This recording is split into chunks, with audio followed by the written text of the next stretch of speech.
Hello, everybody. Oh, you can hear me. Good, good, good. We haven't got, you want to put the microphones on or whatever? It's up to you if you do. Enjoying the show so far? Well, I hope I continue to inspire you and educate you. We've only got 25 minutes or so. If anybody wants a copy of any of the slides, I will send them to you tomorrow. Just remember, my email is gordon@gordonglenister.com. Anything you want, my website is packed full of loads of content about this subject. We're going to have a look at B2B, B2C, and employee influence. It's a massive subject, so I'm only going to tease and tempt you with a few things. Before I do that, I just want to share a little bit about me, just in case you're not sure. I'm the author of Influencer Marketing Strategy, the book here, which effectively is everything you need to know about influencer marketing. In fact, Kogan Page are in the corner over there, I think by the keynote stage, which you can buy the book if you want to, or it's on Amazon. I host a very big podcast called Influence. If you like listening to podcasts, it's a really good one to listen to. I'm a panel host, moderator, all that sort of stuff really. One of the things I'm most proud of is I work with individuals about growing their authority and personal influence. The reality is we are all brands at the end of the day, all of us, whether we like it or not. Everybody's got an opinion about us. And what we want to try and do is leverage that in a way that creates authority, educates and inspires the people that we're trying to connect with. So hopefully we're going to give you some ideas and stuff. So let's just start with, why do we follow influential people? Well, there's a number of different ways we do that. We want to learn something new. We want to pass the time of day. In fact, you know, in the course of a day, the average person scrolls the entire length of the Eiffel Tower in one day. So what does that tell you about being able to stand out online? You've really got to be really engaging in that first few seconds. The benefit with influencers is they know that. And they are experts at making sure content delivers for their audience. And that's why it's a really good way to work with them. You want to be inspired, learn about new brands. You want to be uplifted, entertained. You might have shared interests or passions. Increasingly, actually, a lot of people will go to their news through influencer channels, you know? The main news networks are dropping their viewership a lot more, which is why you're suddenly starting to see Sky News and BBC on TikTok. It's because a lot of that younger audience are only on TikTok. And they want to feel motivated and challenged. So what can you utilize influencers for? Well, a number of ways. You can use them to create research and white paper collaborations. Just going to show you with something here. So this is something I did for a company that was a German brake brand, so super niche, with an English distributor, and they wanted to get access to design engineers in the rail industry. So what I said to them is, why don't we do a trends report? But let's get those trends put together in a document, effectively a white paper, which is what we did here. But what we also did is I reached out to some key influencers in the sector that have very big audiences and relevant ones. And what we did is we then linked that to a landing page, and the results were quite amazing because it allowed them to get their message out through the opinions of these highly reputable individuals within the rail industry. So that's one way that you can do that. Another way is to do guest blogging. So you can actually ask an influencer to write a blog on your website. You can get them to employ them and be like a social media takeover. Obviously, you can use them for Instagram, TikTok, and YouTube stories. Video content now is huge. Really, it's about 80% plus of all internet traffic. So if you're going to work we worked with an influencer to promote registrations for the show, and the video content has been by far the most effective, more than any other tool. competitions and challenges. Something that gives a call to action with a defined period is really important, because what we don't want is just browsers. I'll look at that later. We want them to act. And I don't know if any of you have done any form of 30-day challenge, fitness challenge. If you do a challenge, you're more likely to be engaged with it. Yeah, because what we want them to do is to remember you and your brand on a regular basis. Certainly inviting influencers to events, either as guest speakers or panel hosts, is another way that you might like to work with them, including workshops. Maybe there's a key subject matter that you could use an influencer with. Definitely for new product launches. And one of the things you might like to suggest is, and you can use NDAs, by the way, a lot of influencers have been involved before products have come to launch, particularly in the gaming industry, which is quite interesting. They'll send an NDA, say we're about to launch this product, so they get pre-insights so they can create the content, and then it has to be launched on a set time on the set day, so everybody's going at the same time. Yeah? Definitely podcast collaborations at the moment, and that's a huge. We've done a few of those on the Influence Global podcast very, very effectively. We did one for London Fashion Week, where I interviewed 5 top fashion influencers on behalf of an influencer platform. My podcast normally comes out every 2 weeks, but what we did a limited series for 5 episodes and then dropped them one day at a time during London Fashion Week. So that's the other thing that's really interesting, is the timing of the distribution. Great content is one thing, distribution is another. As I said, webinars and doing lives with influencers can be really popular. Now let's have a look at, I'm going to talk about ambassador programs. Has anybody ever got involved in running an ambassador program at all? Right, some of the biggest brands out there now realize that by having individuals work with you on a regular basis, because if you work with an influencer as a one-off, the reality is it's the same as you watching an advert on television. Do we rush out and buy that product immediately afterwards? You know, no, we don't. We often need to see it a few times. The benefit with having an ambassador program is you get these individuals completely entwined in your product immersion. It's a really good way to do that. 30% of consumers are more likely to buy from a non-celebrity blogger. People love working with nano and micro influencers more and more. Companies expect 16% more in profits from referred customers. Yeah? Because we want to trust the opinions of others way more than we do just discovering it ourselves. And here's a really interesting stat here. A typical ambassador refers 5 to 20 referral sales per year, which is 2 times higher than long-term value, lifetime value, than regular consumers. Because they're seeing this product on a regular basis, these guys are bringing your brands to life in a way that perhaps you haven't thought about before. This is an example of Glossy Ambassador. That's their entire benefits program for their influencers. It's really, really cool. It's not just about a commission. They might have offers, exposure on socials. So they've really thought about these individuals and what's in it for them. Now, a lot of these programs have to be well managed, often by a community manager or the head of the ambassador program. Because, you know, it's the equivalent of a shop having a sale.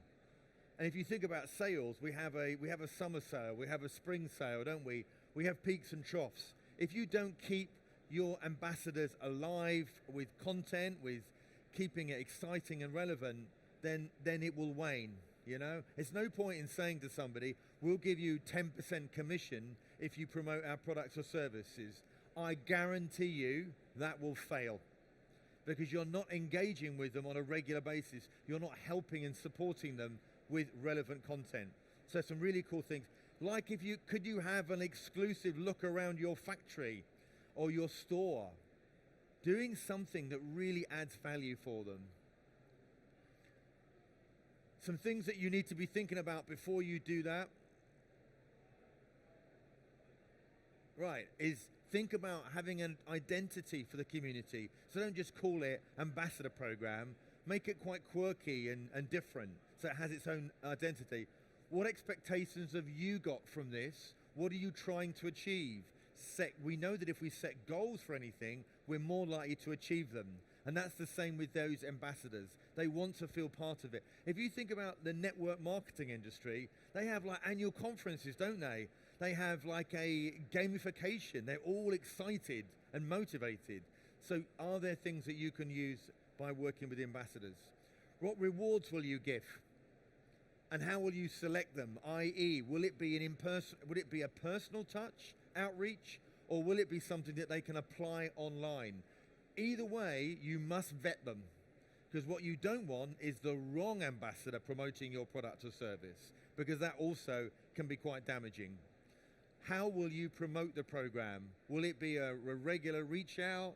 Will it be part of a regular campaign? So those are some of the things that you need to think about. And how will the success be measured, of course? This is something that Boohoo do. They've realized that actually by working specifically with students, that's a great way of bringing people right at the early stage of their career. Here's another one, just some examples. I don't know if you guys can see around there, but look how much monthly sales are. Look at the size, they've got 400 ambassadors. These are all foot soldiers for their brands. It's really, really powerful. And sometimes when you think of influencer marketing, you only think of the big celebrity ones. Not the case. Right, so that's a little bit of a taster from the B2C point of view. Let's have a little look now at B2B, business to business. This is a friend of mine, Spiros Magaris. You will have every single industry represented in this room. You will have an influencer for that particular sector. They will be online. I have got some amazing discovery tools that enable me to find those individuals. So Spiros is a fantastic, great guy. No way does he say he's an influencer. He refers to himself as a tech expert speaker. He uses a different terminology. So if you're in cybersecurity and you're typing in cybersecurity influencer, there's a whole load of people that you might be missing. So it's really worth understanding where these people are. But the insights that we can find out about influencers are really jaw-dropping. And if you're spending money in media, because a lot of the time we find that it's the internal selling process about should we be spending money on influencer marketing, can we get the return on that investment? And so data doesn't lie. And the great thing about some of these influencers is there's great data tools that enable us to establish that. I wanted to sort of share with you some examples of what you can do. I've mentioned articles and research, also commenting on reports and white papers. So if, for example, you're doing a trends report, what you might like to do, like Talkwalker do, they do a social media trends report every year, and they send that to about 50 thought-leading influencers in social media, and they ask for a comment. So that's not a collaboration, that's a comment. And of course what happens is they comment. That comment goes into the report almost with a highlight and their picture. And just imagine if they've got 30 or 40 people just writing that. When the report comes to be released, all those people are tagged. If just 50% of those people were to share that, as they do, and I've done that before, none of us have been paid. So we're not asking for a whole collaboration here, we're just asking for a comment. Super successful. They had 5,000 downloads to their report. The average sale value of a client to them is about $100,000 per year. So you don't have to realize the maths in terms of just converting some of those people. Video and posting on LinkedIn is also a very important thing. Getting registrations for events is which you can use them for. Podcast collaboration, guest blogging as well, and keynote speaker and panelists. These are some of the ideas.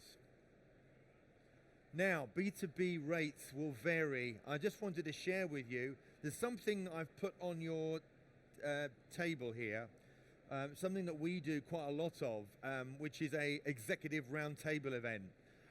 It's just an example of how you can use a moderated influencer very, very successfully, because what they're doing is bringing together individuals within your niche to talk about that subject over a very relaxed environment. But more importantly, we've got their attention for 3 hours. That's a long time. And the great thing about this is not just the 15 or so people that we've got at that dinner, it's also the 20 people or so that we reached out to that couldn't make it, but potentially may well be interested in working with you, because there's a level of indebtedness, if you will. Right, I'm just going to give you an example of some examples. It does depend a lot on what you do, but typically a post on social media from a good influencer would be about £500. To get a speaker at an event, anywhere between £1,500 and £5,000. A workshop around £2,000. Podcast series around £2,500 for 5 episodes. Creating a white paper, £5,000, and hosting a round table. I only give you these ideas because I think it's helpful when you're budgeting and trying to put things together. Well, what could we do and what would it cost? Now, I just really want to touch lastly on employee advocacy, because this is an area that I'm really fascinated with. You have in your business a lot of powerful influence that maybe you're not necessarily leveraging. IBM did this hugely successfully, so much so that they created a program called the IBMers. They realized that their technical experts were seen much, much more highly regarded than their salespeople. In effect, it's like the equivalent of a mobile phone salesperson. Yeah, we accept the deal, but we know we're going to be sold to. And yet when the guy comes and installs it, you're listening to everything he's saying, aren't you? And if that's what I would call that implied sell, it's very successful. IBM did this really, really well. You know, so if you wanted to create an employee advocacy program, and you can do this, think about what you're going to achieve. You could drive greater business growth, stronger customer relationships. You create pride in the company. If I see somebody with a LinkedIn post and it says, we're recruiting at the moment, we're hiring, and it's coming from a junior employee, what do you think that says about the business? It's a really strong advocacy for that individual. It's not coming from the director of advocacy or the CEO. It's actually coming from people that care and feel pride around their business. What we also want to do is help your employees build their own expertise and personal brand. And they want to be known for something. When people are known for something, whatever that is, people feel happier in their workplace and create a subject matter specialism. Make them feel part of the conversation as well. Whatever you're trying to do, if you're looking at a big project that's exciting, don't just think that you've got all the answers. Bring some of those topical individuals in to be part of that conversation. This is also fabulous for generating culture and employee motivation right the way through the organization. Now, there are different personas within an organization, and you need to realize that. There are some people that are just generally givers, and they want to feel that they are connectors. There are others that want to feel that they're collaborating on a project. There are others that do influence and change opinion. There are great networkers in a business, broadcasters, enthusiasts, all those different things. And the reason I mention it is because if you understand these different people, you're in a better position to be able to understand how you're going to generate that level of influence. There you go. Hopefully that's, how long have we got? 5 minutes? 5 minutes left. Okay, so we've got time for a few more questions. Has anybody got any questions around influencer marketing? That's my QR code. If you want my email address afterwards, just have a chat with me outside. But while I've got you, is there any specific questions anybody wants to ask? One. Someone had to.